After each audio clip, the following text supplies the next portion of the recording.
The United States signed the Joint Comprehensive Plan of Action, JCPOA, when Obama was in office. This process was accompanied by disputes. The decision to quit JCPOA, which President Trump announced on May 8, 2018, is also accompanied by disputes. From the outset, this agreement was controversial, and many people in the U.S. and Middle East were against it. Washington hasn't been on good terms with Iran after JCPOA, but it also spoiled its relations with traditional allies in the region. JCPOA diverges from the U.S. national interests, both short and long-term. I enjoy reading articles and listening to speeches by Western experts and politicians, who are far from the region and don't have any real understanding of the reality of the Great Middle East region and Iran's role and ambitions in it. They often mislead their readers and viewers. Let's briefly question the effects of JCPOA. Has Iran stopped its aggressive regional expansion and proxy wars in Yemen and Syria? Has Iran stopped developing new missiles, essentially means of nuclear delivery? Has Iran stopped supporting terrorist organizations? Has Iran stopped to interfere in internal affairs of the countries in the region? Has Iran stopped the harassment of its citizens because of their ethnic, religious affiliation or political views? These are just some of the questions that may arise, and I'm afraid that the answers to many of them are negative.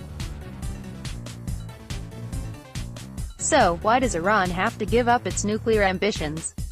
For the Iranian regime, JCPOA was just an American ploy to revive Iran's economy and to gain legal access to Western technologies and frozen Iranian assets. In 2015, the Washington Institute published a little research on the regional impact of additional Iranian money. After signing JCPOA, the Iranian regime grew more active and aggressive in the region and in hot spots. European partners are very unhappy with Washington's exit from JCPOA. There is a reasonable question: what will happen to disgruntled partners from the EU? I guess it is no secret that large European businesses have never been opposed to cooperating with Iran.